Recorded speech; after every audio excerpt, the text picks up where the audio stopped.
Hivi ulishai kujiulizaga kwa nini wazee wanakaa hivi?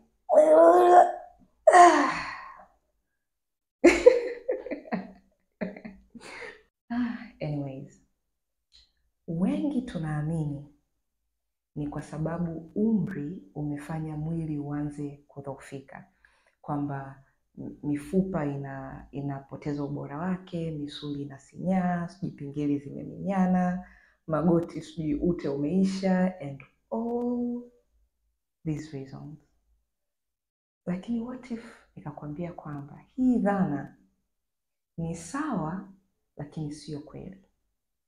Nikiwa namaanisha, unaona hivi vitu vyote tulivyoviorodhesha hapa vina mchango mdogo sana kwenye uwezo wa kukaa na kusimama kwa watu wazima, na kwamba ishu kubwa ni core muscles.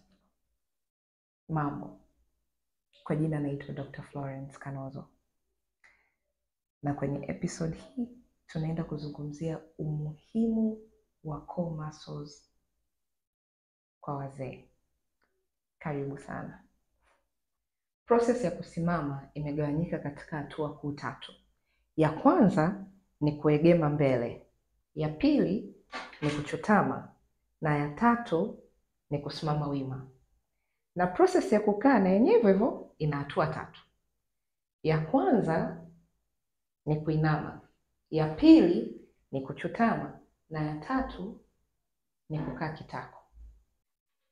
Sasa bwana, duniani kuna kitu kinaitwa gravity.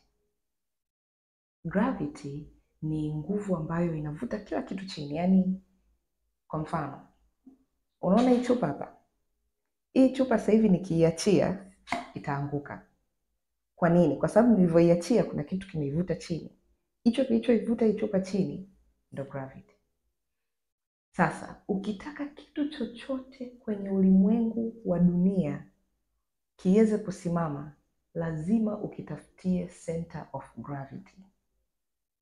Kwa mfano, unaona hii chupa nilivyoiweka hapa?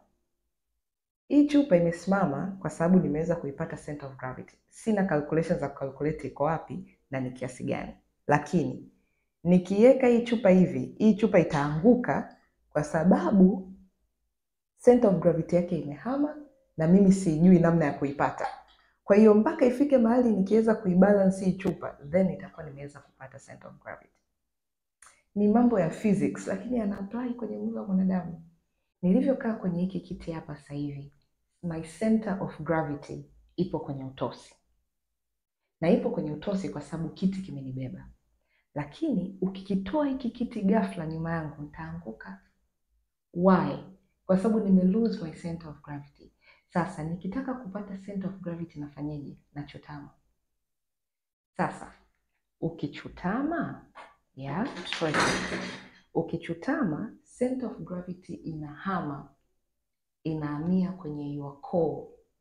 Kwa hiyo kama your core muscles are not strong enough, process ya kusimama itakuwa ni ngumu, kwa sababu wakati unachutama utashindwa, therefore utataka either kujishikilia mahali ujivute hivi juu. Na ukiwa unakaa na yenyewe hivyo, utajikuta kwamba wakati wa kukaa ukifika ile sehemu ya kuchutama, you feel shaky. So utafanya vitu viwili, either utatanguliza mkono kwanza, ama kiti chako unakijua, utajiachia chini kwa raha zako. Umeelewa point yangu? Huo ndio umuhimu wa core muscles. Kwa mantiki hiyo, it has never really been about sijui mifupa kudhoofika, sijui pingili kuminyana. Ukweli ni kwamba unashindwa kusimama kwa sababu hujawahi kufanyia mazoezi misuli yako ya core ulivyokuwa kijana. Kwa hiyo sasa hivi ulivyokuwa mzee, ile misuli ni dhaifu na imesinyaa. Kwa hiyo kwa sababu hii kuu, ukiunganisha na zile sababu nyingine, sijui mifupa imefanyeje, sijui ute umepungua, pingili zimeminyana, hizo sababu nyingine ambazo ni ndogo ndogo, ukijumlisha na hii kubwa ya kwamba core muscles ni dhaifu, unapata matokeo ya wewe kushindwa kusimama, na unapata matokeo ya wewe kushindwa kukaa bila kujitupa ama kutanguliza mkono nyuma.